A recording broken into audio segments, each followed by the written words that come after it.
यह रिश्ता क्या कहलाता है में इस वक्त कहानी एक ऐसे मोड़ पर पहुंच चुकी है जहां हर एक किरदार की जिंदगी पूरी तरह बदलती हुई नजर आ रही है। शो में लगातार ऐसे ट्विस्ट और टर्न्स आ रहे हैं जो दर्शकों को पूरी तरह बांधे हुए हैं, और हर एपिसोड के साथ सस्पेंस और भी ज्यादा बढ़ता जा रहा है। अब तक की कहानी में आपने देखा कि मायरा की बेल कराने की पूरी जिम्मेदारी अभीरा ने अपने ऊपर ले ली थी।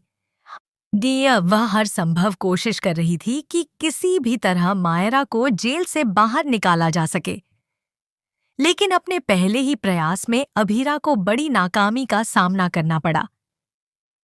इस नाकामी का असर सिर्फ केस पर ही नहीं बल्कि मायरा और अभीरा आत दोनों की मानसिक स्थिति पर भी साफ देखने को मिला। मायरा, जो पहले से ही हालातों से टूट चुकी थी, अब पूरी तरह अंदर से बिखर जाती है। उसे ऐसा महसूस होने लगता है कि शायद अब उसके लिए कोई उम्मीद नहीं बची है। वहीं दूसरी ओर अभीरा, जो हमेशा मजबूत रहने की कोशिश करती है, इस बार खुद को संभाल नहीं पाती और गहरे दुख में डूब जाती है। उसे अपने आप पर भी सवाल उठने लगते हैं कि क्या वह सच में मायरा को बचा पाएगी या नहीं। इसी बीच मुक्ति का किरदार भी काफी अहम हो जाता है। मुक्ति, जो हर कदम पर अभीरा का साथ दे रही है, वह भी इस हालात को देखकर काफी भावुक हो जाती है। उसे यह एहसास होता है कि यह केस सिर्फ एक कानूनी लड़ाई नहीं बल्कि कई जिंदगियों से जुड़ा हुआ है। मुक्ति पूरी ताकत के साथ अभीरा का साथ देने का फैसला करती है और दोनों मिलकर सच्चाई तक पहुंचने की कोशिश जारी रखते हैं। लेकिन जहां एक तरफ ये दोनों सच्चाई की तलाश में जुटे हैं, वहीं दूसरी ओर विद्या इस मौके का फायदा उठाने से पीछे नहीं हटती। विद्या को जैसे ही अभीरा की नाकामी का पता चलता है, वह उसे ताने मारने का कोई मौका नहीं छोड़ती। वह बार बार अभीरा को यह एहसास दिलाने की कोशिश करती है कि वह इस केस को संभालने के लायक नहीं है। विद्या के ये ताने अभीरा के आत्मविश्वास को और भी कमजोर करने की कोशिश करते हैं। अब कहानी में एक बहुत बड़ा मोड़ तब आता है जब अभीरा और मुक्ति को मायरा के केस से जुड़ी एक अहम कड़ी के बारे में पता चलता है। यह कड़ी होती है कोयल, जो इस पूरे मामले की सच्चाई तक पहुंचने में एक महत्वपूर्ण भूमिका निभा सकती है। दोनों को यकीन होता है कि अगर कोयल मिल जाए तो केस का रुख पूरी तरह बदल सकता है।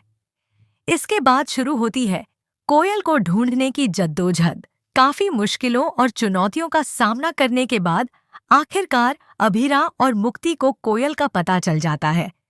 यह पल कहानी का सबसे अहम और रोमांचक हिस्सा बन जाता है। मुक्ति खुद जाकर कोयल से मिलती है और उससे सच्चाई जानने की कोशिश करती है।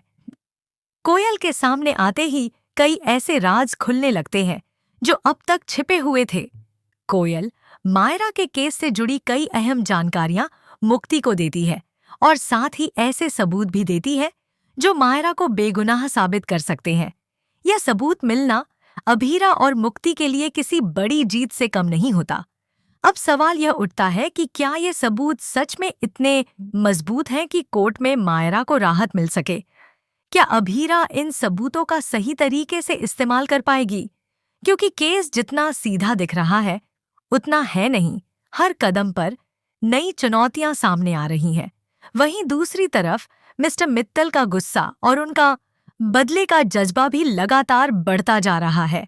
उन्होंने साफ तौर पर ठान लिया है कि वह अपनी बेटी की मौत का बदला लेकर ही रहेंगे। उनके लिए यह सिर्फ एक केस नहीं बल्कि उनकी इमोशंस और इज्जत का सवाल बन चुका है। मिस्टर मित्तल किसी भी कीमत पर मायरा को सजा दिलवाना चाहते हैं और इसके लिए वह हर संभव कदम उठाने को तैयार हैं। उनका यह दृढ़ निश्चय अभीरा और मुक्ति के लिए नई मुश्किलें खड़ी कर सकता है। अब कहानी ऐसे मोड़ पर खड़ी है जहां एक तरफ सच है, सबूत है और उम्मीद है, तो दूसरी तरफ बदले की आग, गुस्सा और ताकत है। यह देखना बेहद दिलचस्प होगा कि इन दोनों में से जीत किसकी होती है। क्या अभीरा अपनी सूझबूझ और हिम्मत से मायरा को इंसाफ दिला पाएगी? क्या मायरा को आखिरकार जेल से आज़ादी मिल पाएगी? या फिर मिस्टर मित्तल अपनी जिद और ताकत के दम पर सब कुछ अपने पक्ष में मोड़ देंगे? इन सभी सवालों के जवाब आने वाले एपिसोड्स में धीरे धीरे सामने आएंगे, जो कहानी को और भी ज्यादा रोमांचक बना देंगे। तो अगर आप भी इस शो के हर अपडेट को सबसे पहले जानना चाहते हैं, आगे सो शबा सेटक हुए, तो हमारे चैनल बॉलीवुड स्पाई को सब्सक्राइब करना बिल्कुल न भूलें और बेल आइकॉन जरूर दबाएं, ताकि आपको हर नई खबर और ट्विस्ट की जानकारी समय पर मिलती रहे। हम आपके लिए ऐसे ही लेटेस्ट अपडेट्स और दिलचस्प खबरें लेकर आते रहेंगे। Thank you so much for watching.